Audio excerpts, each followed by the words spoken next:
Hare Krishna, and welcome to another evening of Gita Week here with us here in Durban, South Africa. It's my extreme pleasure to once again host you this evening on this very auspicious week of Gita Week, and my particular pleasure to actually have a very special guest with us this evening, someone who's has very close ties with South Africa, particularly having been one of the pioneer devotees here in South Africa. And that is none other than Jagannathesvari Devi Dasi.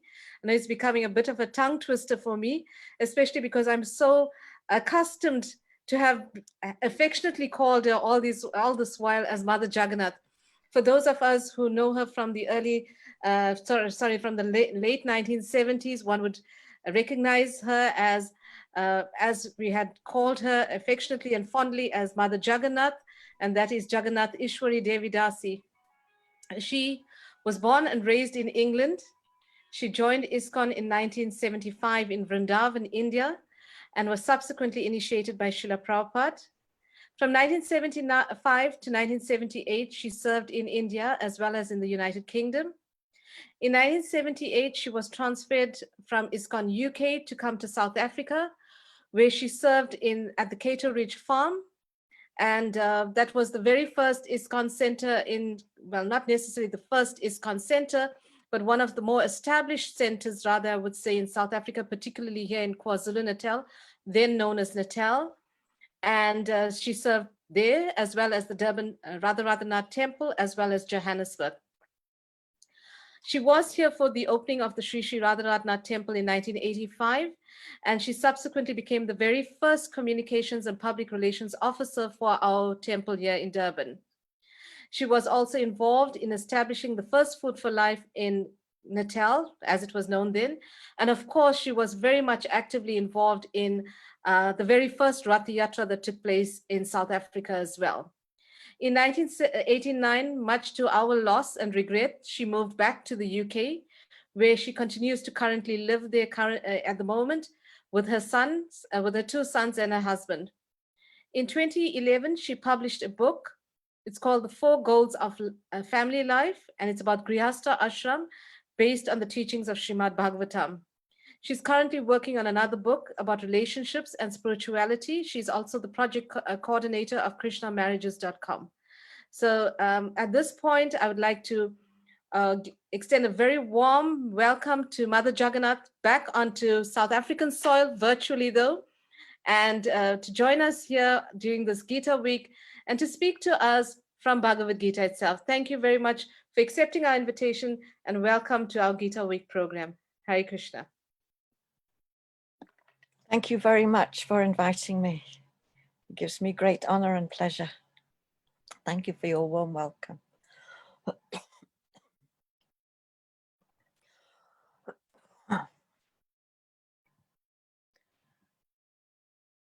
So I'm going to be speaking from, excuse me, Bhagavad Gita, chapter 9, verse 4. Om Agyanatimirandasya Gyananjana Shalakaya Chakshuran Militam Yena Tasme Shri Gurve Namah. Maya Tatam Idam Sarvam Jagat Avyakta Murtina Matstani Savabhutani Nachahante Shvavastitaha. By me, in my unmanifested form, this entire universe is pervaded. All beings are in me, but I am not in them. So I'm going to read the purport of this verse by Srila Prabhupada. The Supreme Personality of Godhead is not perceivable through the gross material senses. It is said, Ata Shri Krishna Namadi Nabhaved Grayam Indriye Sevan Mukhi Hi Jivado Svayam Eva Sparatyadaha, which is from the Nectar of Devotion. And this means that Lord Sri Krishna's name, fame, pastimes, etc. cannot be understood by material senses. Only to one who is engaged in pure devotional service under proper guidance is he revealed. In the Brahma Samhita it is stated, Premanjana Churita Bhakti Vilochanena, Santa Sadeva Hridayeshu Vilokayanti. One can see the Supreme Personality of Godhead, Govinda, always within himself and outside himself, if one has developed the transcendental loving attitude towards him.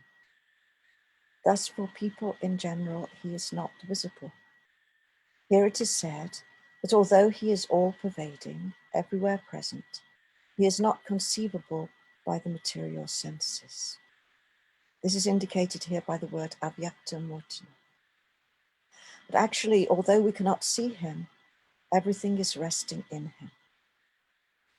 As we have discussed in the 7th chapter, the entire material cosmic manifestation is only a combination of his two different energies, the superior spiritual energy and the inferior material energy. Just as the sunshine is spread all over the universe, the energy of the Lord is spread all over the creation, and everything is resting in that energy. Yet one should not conclude that because he is spread all over, he has lost his personal existence. To refute such an argument, the Lord says, I am everywhere and everything is in me, but still I am aloof.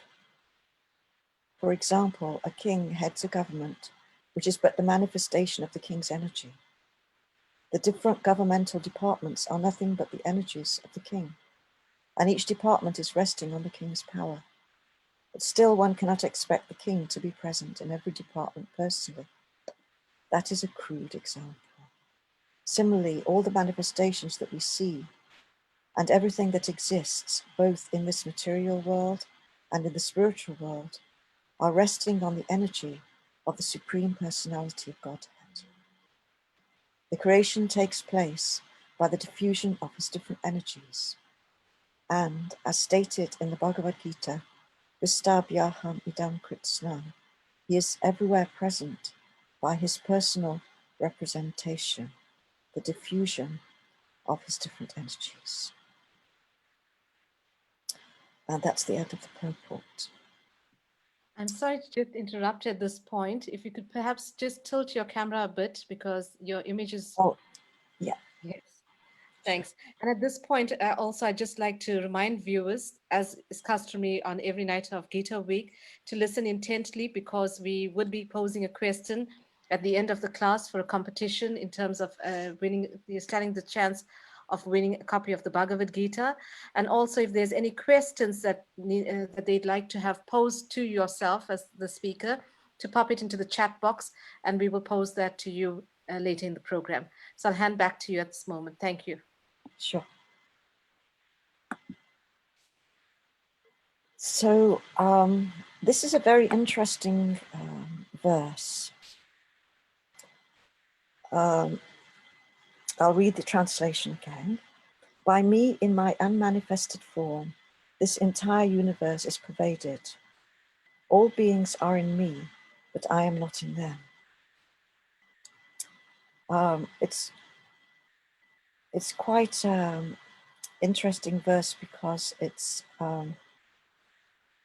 not easy to understand. It's a little bit mystical because Krishna is saying that all beings are in me, but I am not in them. So what does that mean exactly? Because on the one hand, he is saying that he is everywhere, that he's saying that the entire universe is pervaded by him. But then on the other hand, he's saying that while everyone is in me, but I am not in them. So how exactly does that work? It's puzzling at first because we know that Krishna is present as the Paramatma in the heart of every living entity. So in that sense, he is within every living entity. So when he says, I am not in them, what does he mean by that? Well, that's mentioned by Prabhupada in the purport. He says that, he hints at this by saying that one should not conclude that because he is spread all over, he has lost his personal existence. And to refute such an argument, he says that I'm everywhere and everything's in me, but still I am aloof. So what it means is that in his personal form, as the Supreme Personality of Godhead, Krishna, he is aloof, he is transcendental. So in other words, he doesn't personally enter into the material energy because he is always transcendental, his form is always transcendental. So the way he enters into the universe is through his energies and through his expansions. So we understand that Krishna's got the three aspects, that the Supreme Lord has these three aspects, Brahman, Paramatma, and Bhagavan. So as Brahman, as you know, that is the energy, the impersonal energy of the Lord, his effulgence, which is all-pervading and which is worshipped by the impersonalists and Mayavadis. And as the Paramatma, he is present in the heart of every living entity, together with the soul, so the Atma and the Paramatma. And he is also present in every atom, which is also very interesting.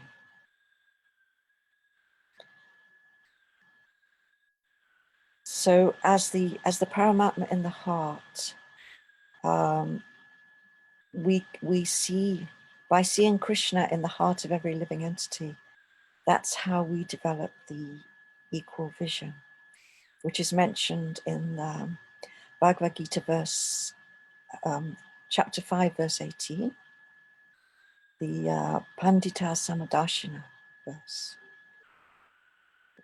that the Krishna says that the humble sage, by virtue of true knowledge, sees with equal vision the Brahman, the cow, the elephant, the dog eater, like that. He sees everyone equally. So that is that means a spiritual vision, because one who has spiritual vision, when he sees the body, he sees not just that bodily designation, but within the body he sees the soul and the super soul, and so he sees with equality and with compassion on every living entity.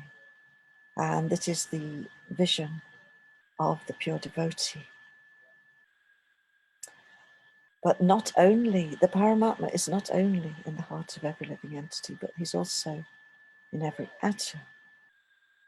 And that's mentioned by Prabhupada in the purport to Bhagavad Gita, chapter 10, verse 42, where he says that the Lord is all-pervading by the expansion of his partial representation, the Supersoul, who enters into everything that is. He enters into everything that is. So not just within the heart of a living entity, but every single atom. Now, if we stop and think about this for a minute, it is quite mind-boggling and not easy to understand. But there, the Lord is present in every single atom. So that's why he says in this verse that he is everywhere.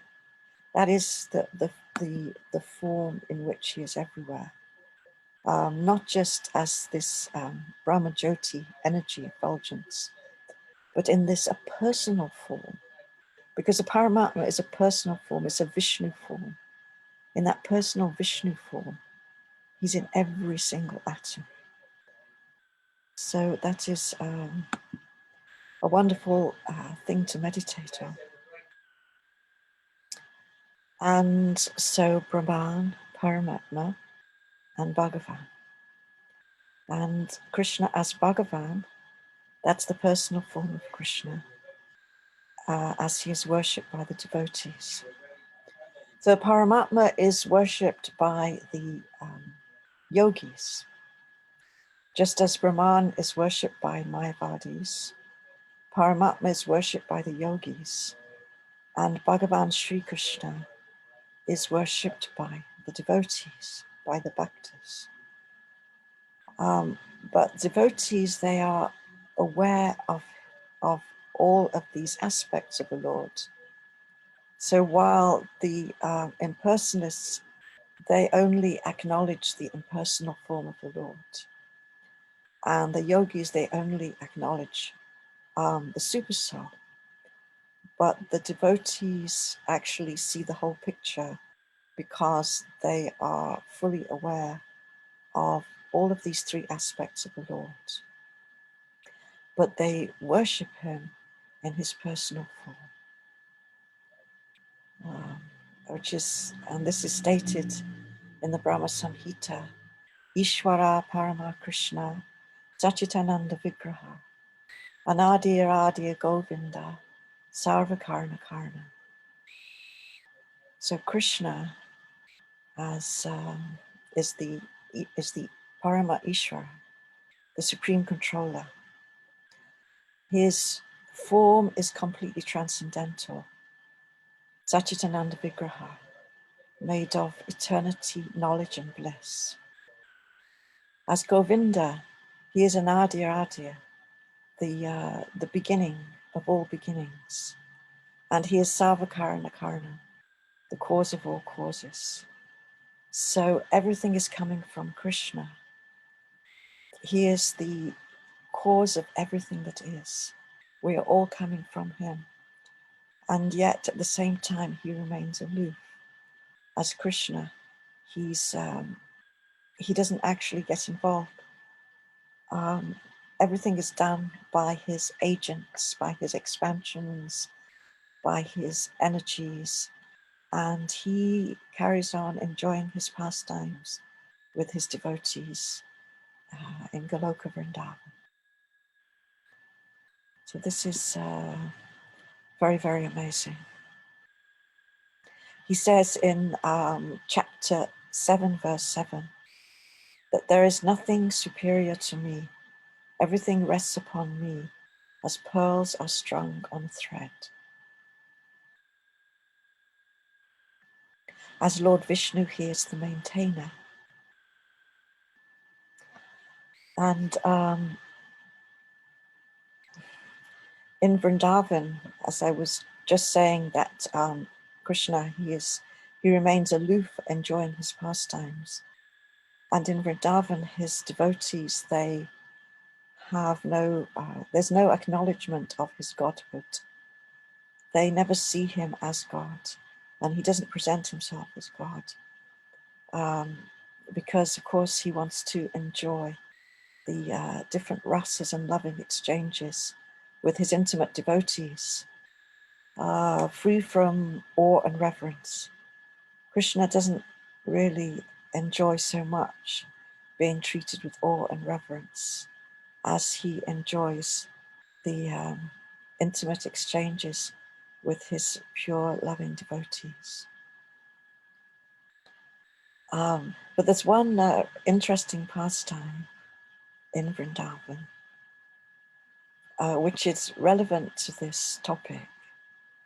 It's when he was a baby, and he was accused by his friends of eating dirt. I'm sure you can remember that pastime. So all of his friends, they went to Mother Yashoda, and they reported Krishna for eating dirt. They ganged up against him, and he got very angry.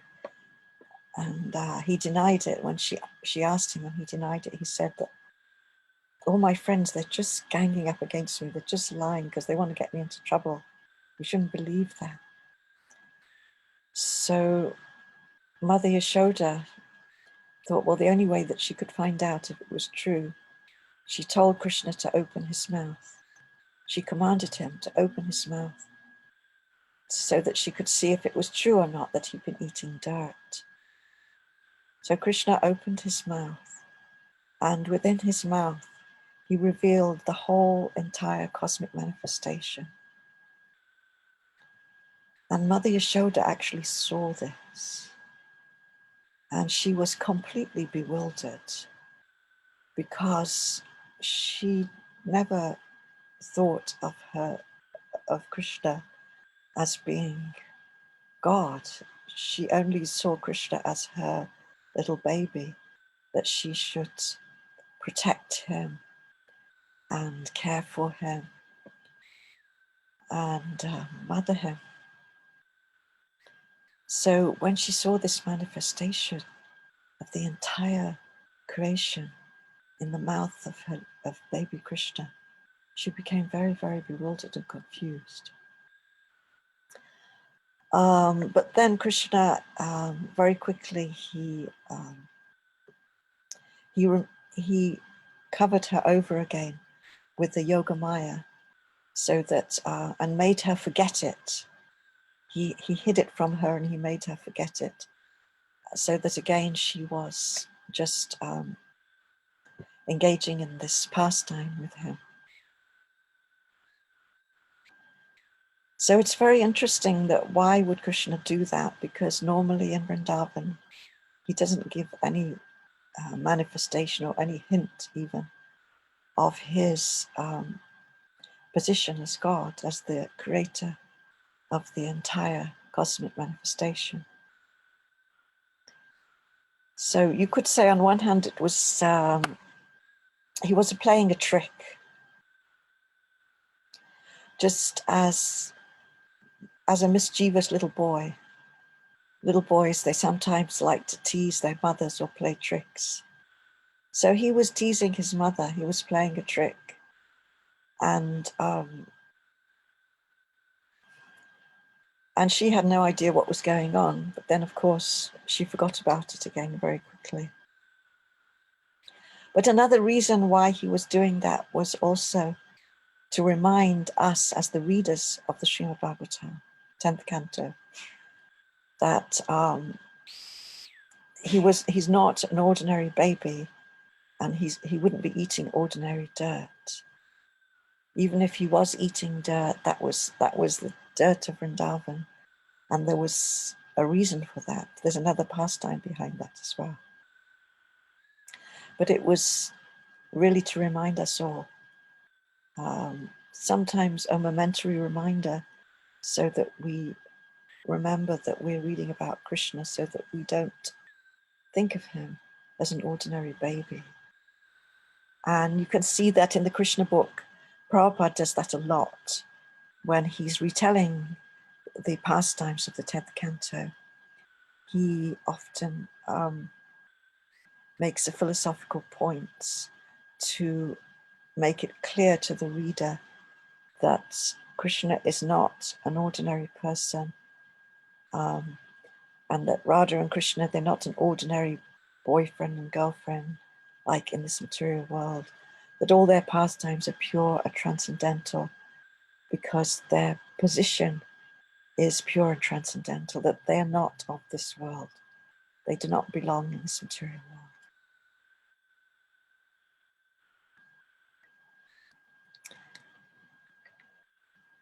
So the way that devotees see Krishna everywhere,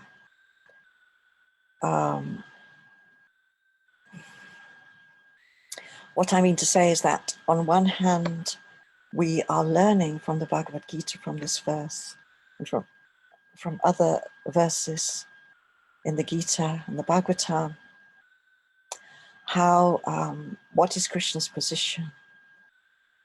We learn about his different aspects as Brahman, Paramatma and Bhagavan. We learn about all his different incarnations and all his different energies.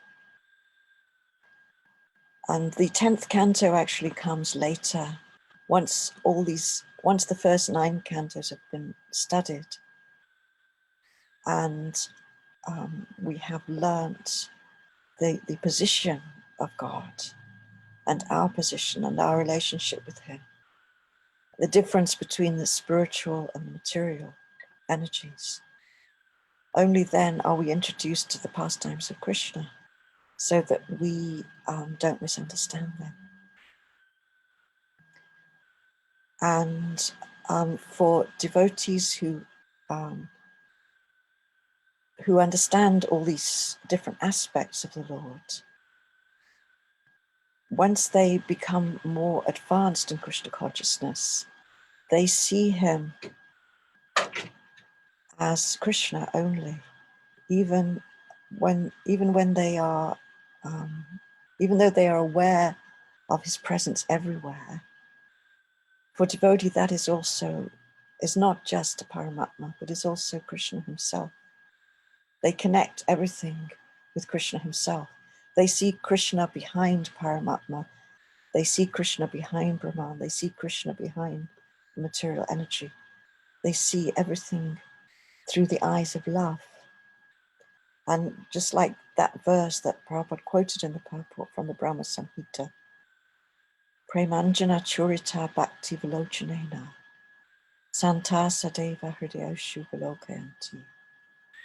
That means that the eyes are anointed with the salve of love.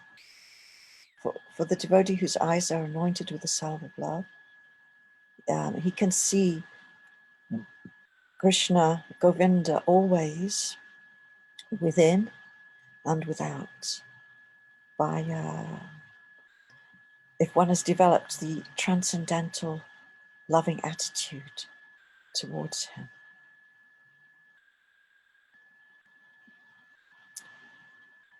And so this is one of the ways that devotees see the presence of the Lord everywhere. There are, apart from what is explained here in the scriptures, there are also other ways that devotees, they are aware of Krishna's presence, that they're reminded of Krishna. In fact, there are so many unlimited ways that we can be reminded of Krishna. Like, for example, by remembering that nothing happens without His will, without His sanction. Not a blade of grass moves without His will. So His hand is behind everything that happens. So devotees see that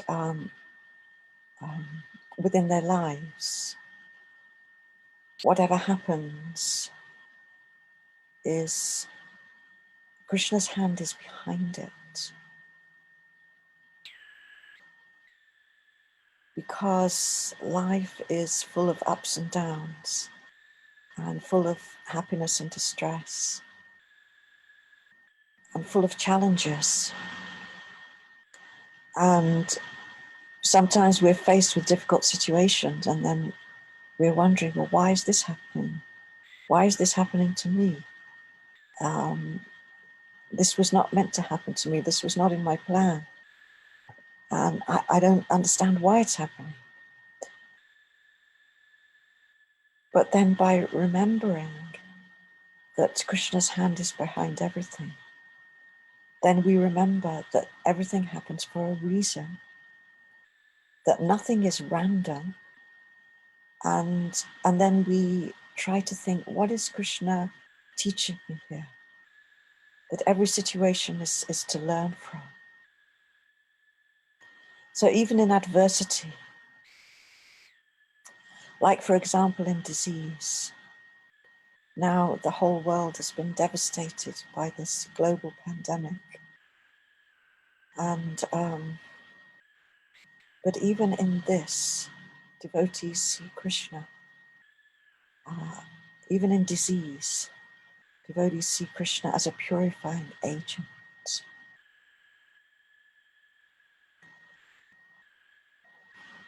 So he comes to us in many different ways, according to what we need to advance in Krishna consciousness. He comes to us in different ways to bring us closer to him. And just as the disease is a purifying agent, also the whole situation surrounding this virus, the effects of the virus, how it's affecting everyone's lives, this is also somehow or other, it is Krishna's arrangement. Like, for example, now Janmashtami is coming up, and normally we want to go to the temple and engage in festivities and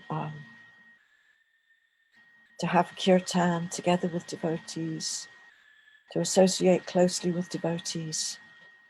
But because of this situation now in the world, we can't do this anymore. Some temples are completely locked down.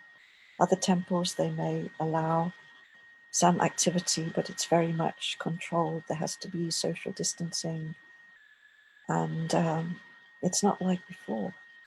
So many devotees will be spending Janmashtami for the first time at home with a family. So we may feel disappointed. Naturally, we feel disappointed about this, but at the same time,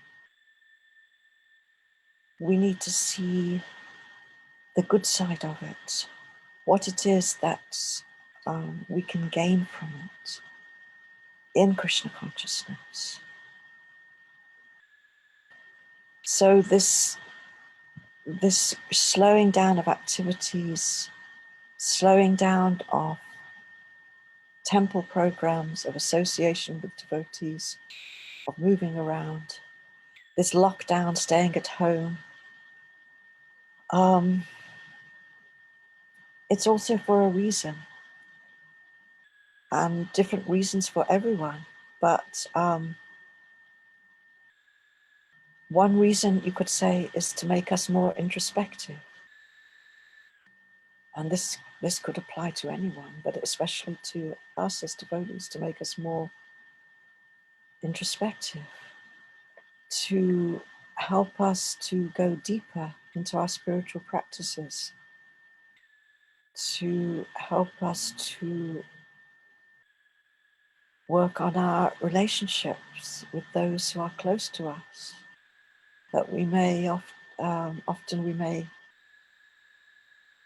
not have enough time to spend with our close family because we're busy working or serving. So every situation is an opportunity given by Krishna for us to advance in Krishna consciousness and to advance in our relationships with others. And so this verse that I chose about seeing Krishna everywhere, it's very relevant to us in this situation, because if we cannot see Krishna in the temple, it helps us to learn how to see Krishna everywhere and how to see him in our hearts, how to take shelter of him through his holy names, and how to feel his presence, or how to feel closer to him. So sometimes Krishna puts us in situations to bring us closer to him, so we take shelter of him, and so that we feel his presence, and we become more prayerful.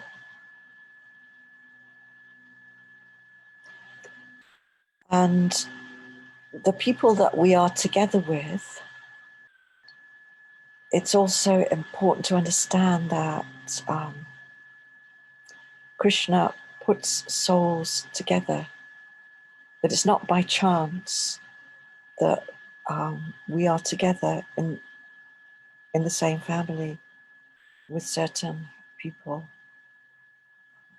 our relatives, friends, even our neighbors, whoever we are close to, whoever's paths cross with ours, even, it's for a reason.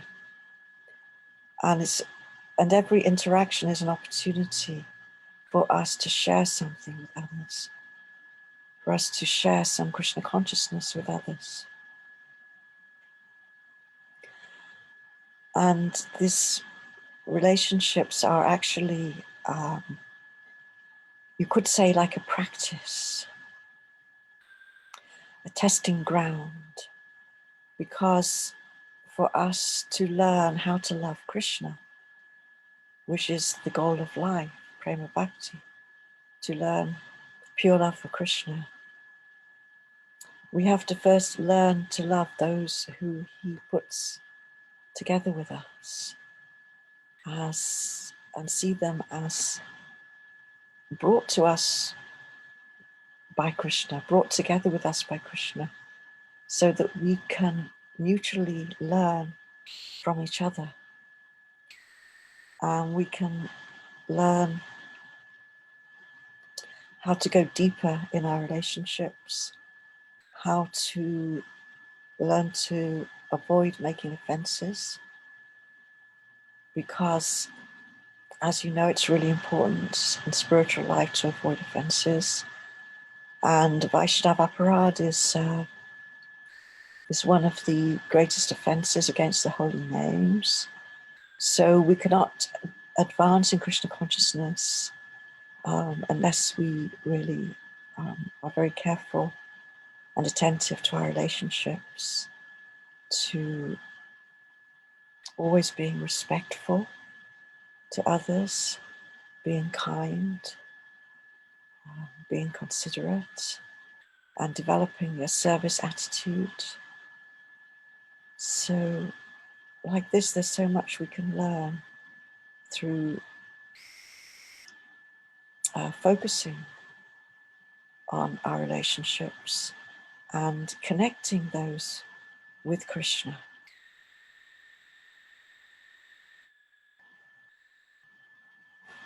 Because the greatest gift that we can give to others is to bring them closer to Krishna.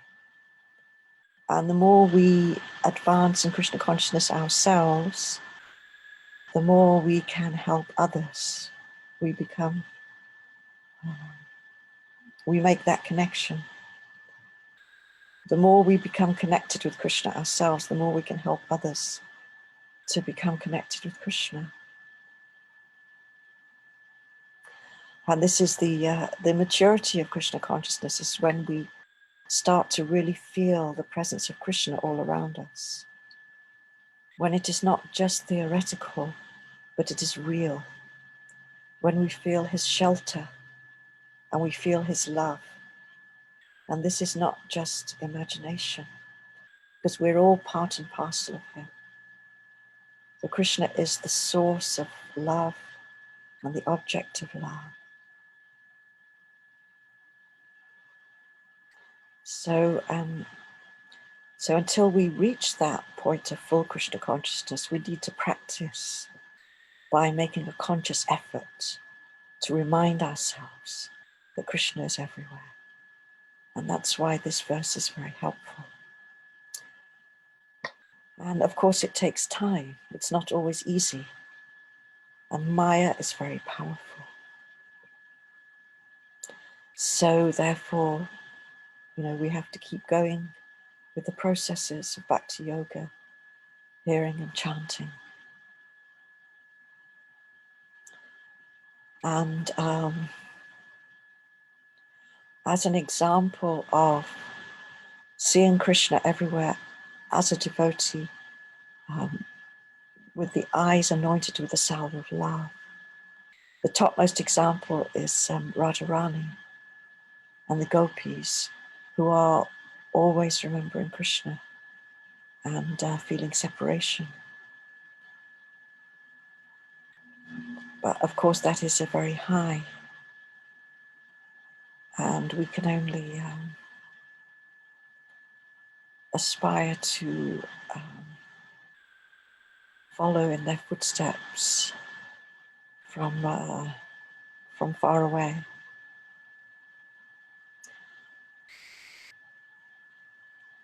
And Srila Prabhupada was also an outstanding example of someone who sees Krishna everywhere. If we think about the way that he left India to travel to the West all alone, with no association, and he was elderly, and his health was not good, and he even suffered 2 heart attacks on the journey, on the ship. So that is an amazing example, Prabhupada, of just being completely dependent on Krishna and no one else. And he was fearless. That's why his name was Abhay.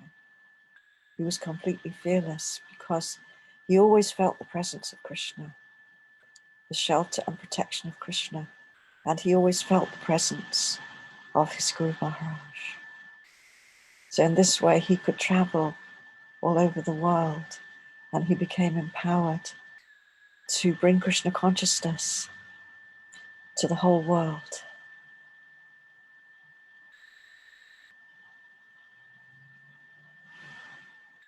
So some of the benefits of remembering Krishna, the more that we see and feel the presence of Krishna, the more we become happy and peaceful. So when we are feeling anxious, when we are feeling disturbed, then as soon as we manage to remember Krishna and take shelter of him, we get some relief. We've all experienced this. And that's described actually in the Gita. There's that one verse, Bhaktaram Yagya Tapasam, Savaloka Mahishwaram, Suridam Sarvabhutanam, Yatvamam Shantim Ruchati. Which means that by seeing Krishna as the enjoyer of all sacrifices and austerities, in other words, the recipient of all our services, as the Sarvaloka Maheshwara, as the supreme controller of all the planets, all the universes, and Suridam Sarvabhutanam as the friend, best friend and well-wisher of all living entities. So when we are aware of this, Yatvamam Shantim Richati, we attain Shanti, peace, and happiness. And so we can then become empowered to spread this with others. And to spread peace and happiness to others, we have to have peace and happiness ourselves. So it means going deeper into Krishna consciousness. Because sometimes we get so caught up in all the activities that that we get a little bit passionate. But we need to also take the time out to go deeper and cultivate our close relationship with Krishna through prayer, through chanting and hearing, and through taking shelter of him, feeling his presence, and seeing him everywhere.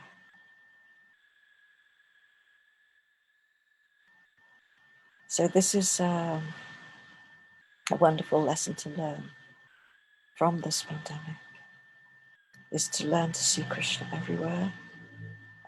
We don't know when it's going to end. We don't know what's going to happen. We don't know if we're going to get sick. We don't even know if we're going to survive. So this is just an amazing opportunity to take full shelter of Krishna when everything is taken away and we have nothing left. Then all we have is Krishna. And that's the most important lesson we need to learn into this life, in this life, to prepare ourselves for the time when we have to leave this body. So, such a horrible thing, this pandemic, but it's also an energy of Krishna, just like everything is an energy of Krishna. And it is a teacher. So, so while we should, all of you should be careful, stay safe, try not to get sick, and at the same time, try to take all the opportunities for spiritual advancement that are offered by this great purifier of the coronavirus pandemic. So, shall I stop there? Yes. Thank you so much, Mother Jagannath, for those very thought-provoking words, and also for your advice in terms of how to improve our spiritual lives, particularly the chanting process and avoiding offenses, etc. Before we take questions, before I pose the questions from the audience to yourself, there is the competition question, which I'd like everyone to get thinking about and to pop the answer to the host. The question is based on something that Mother Jagannath mentioned very early in her talk, and that is, what are the three aspects of Krishna? So the question I'll just repeat is, what are the three aspects of Krishna? So if you remember, she said Krishna is known by the yogis in a certain way, he's known by the devotees in a certain way, and by the impersonalists in a certain way. So the question to you is, what are those three aspects of Krishna that he is known by in different ways by different persons? So please give us that answer, send it to the host, and the person with the first correct answer, it's literally three answers that you've got to give us, the three different ways of getting to know Krishna. We've got an answer, I see already. And we'll inform the audience of the winner at the end of the program. But I've seen one answer come through already. So, and turning to the questions that we have to our speaker, there's a question from Bhaktin Denise. She says, Hare Krishna, please accept my humble obeisances. All glories to Srila Prabhupada. Krishna's hand is behind everything. Does that mean he controls each individual's karma from karmic reaction? So the question again is, Krishna's hand is behind everything. Does that mean he controls each individual's karma from karmic reaction? Not exactly, because Krishna also gives us free will. So it's not that he doesn't control us in the sense that he doesn't take away our free will. He doesn't take away our choices. He gives us choices. So in every situation, we can choose how to act, and then we will receive our karma according to that choice that we've made. But Krishna's hand is behind everything in the sense that for devotees, he is, because he is very eager for us to bring us closer to him. So he gives us different opportunities to help us to come closer to him. And sometimes they may be positive and sometimes they may appear to be negative, but if they appear to be negative, then it means that there's some lesson for us to learn from that, so that we can turn that negative situation into a positive situation for our spiritual advancement.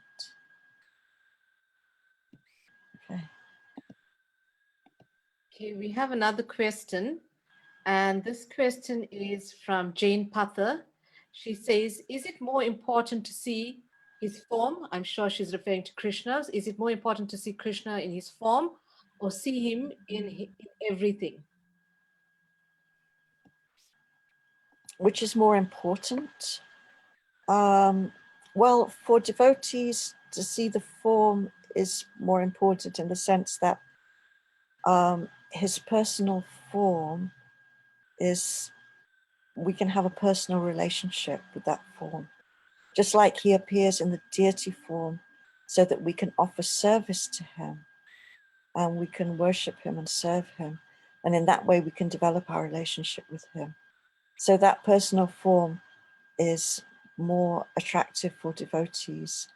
And just like in the Gita, in the chapter 11, when Krishna manifested his universal form to Arjuna, Arjuna was not very attracted to that form. He found it a bit scary.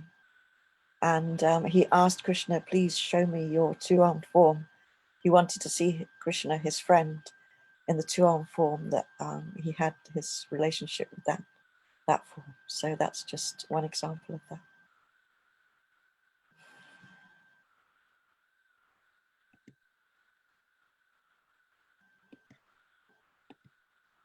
Okay.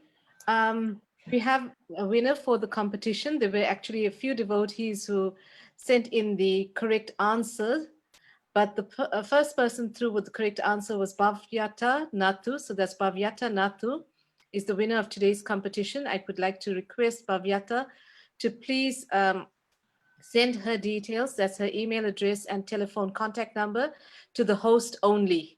So if you please put that into the chat box, to the host only, and then we will be in touch with you with regards to making arrangements to get the Bhagavad Gita across to you. I see that there is, I'm not sure if it's a question, I'm reading it directly as I speak to you.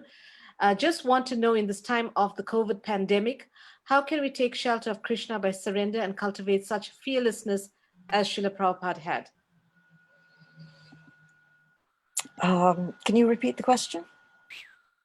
I just want to know, in this time of the COVID pandemic, how can we take shelter of Krishna by surrender and cultivate such fearlessness as Srila Prabhupada had?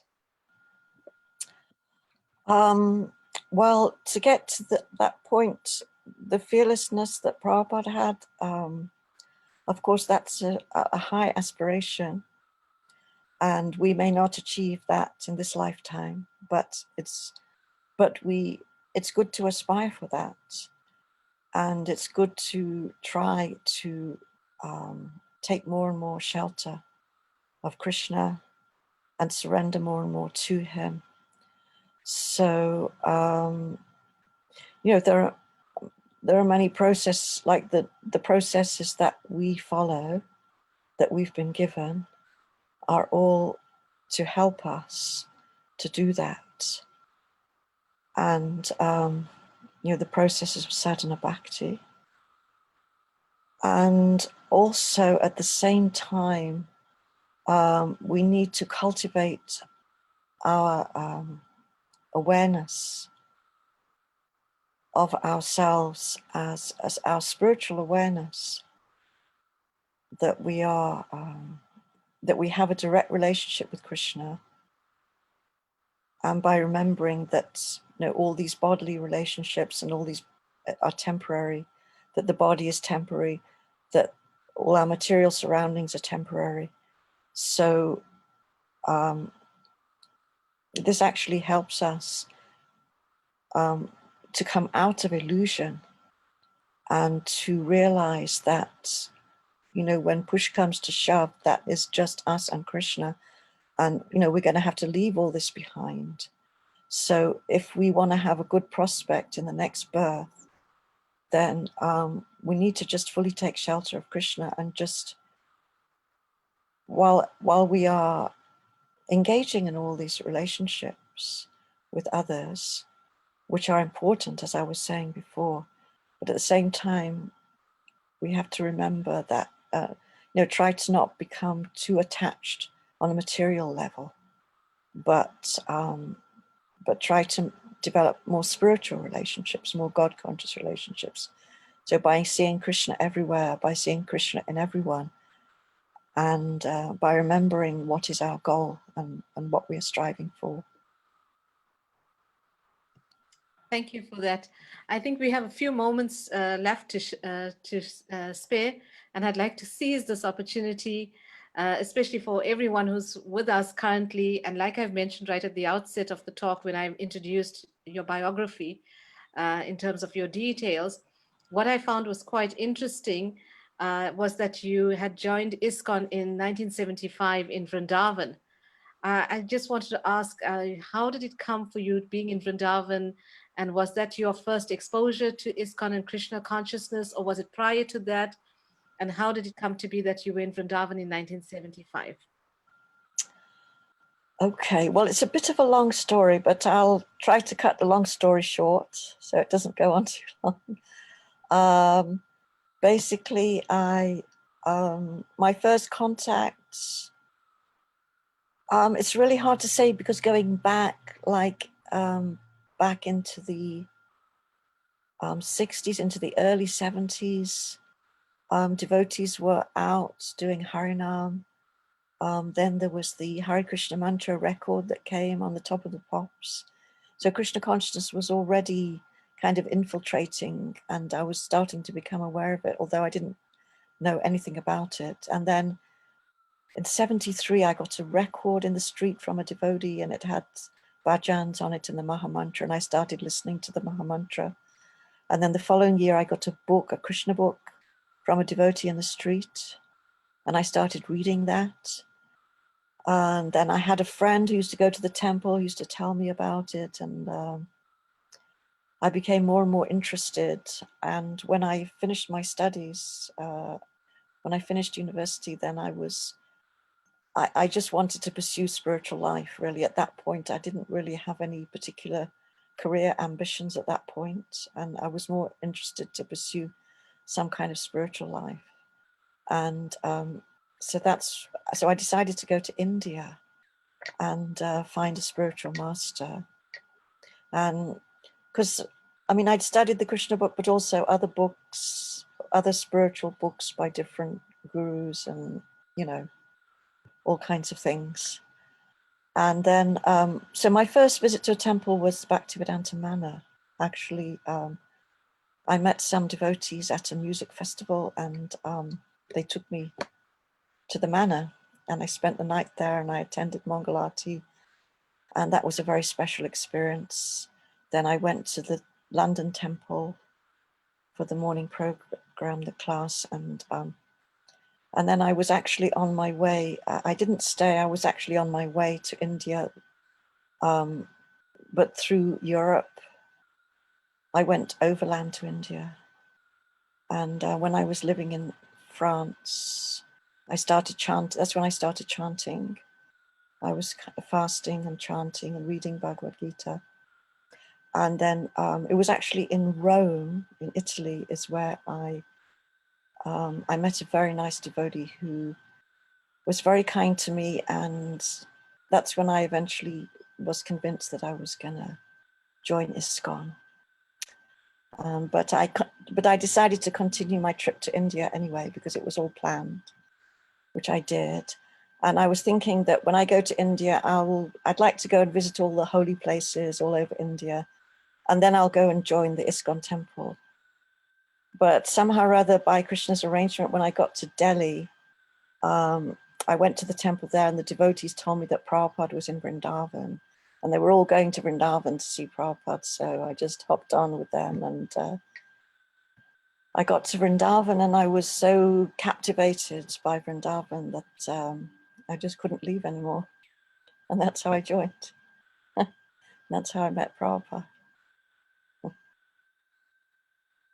So it seems like it resonates with your talk as well, that Krishna's hand is everywhere, and obviously took you to Delhi and to Vrindavan to be brought before Srila Prabhupada's lotus feet Yes, directly. definitely. Yes. Yeah. And another thing, I know if our audience will indulge us, I know we're almost reaching our time limit of 8:30, which is the program end.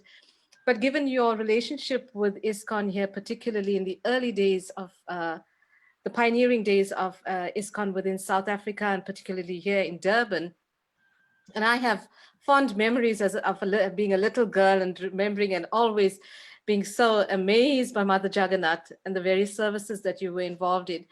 Perhaps if you could tell us something about, like, I know your involvement with the temple opening, particularly, I clearly remember the book, the souvenir book, that was a really thick book that was published for the opening of the temple itself. And I'm sure you've had a lot to do in terms of the articles for that, and of course your role as the very first public relations officer for ISKCON here in Durban as well, which fortunately I've been able to take up the lead thereafter, as well as Krishangi Radhe, my sister, who's the current communications officer. But you've done groundbreaking work here in Durban.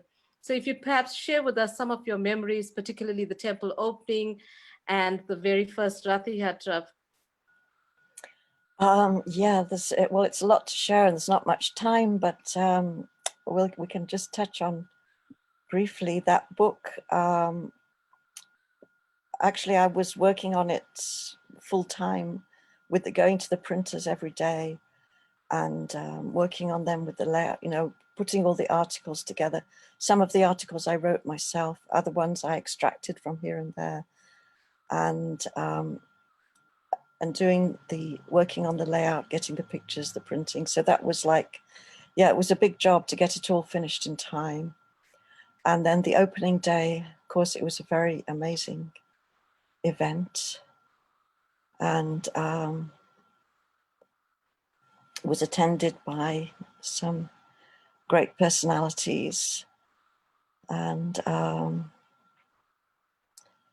thereafter I took up that service of communications, public relations, and publications, and we started a kind of like a newspaper, you could say. It was like a monthly newspaper for the Rajaratanath temple. I was working on that, and working with the Durban Publicity Association.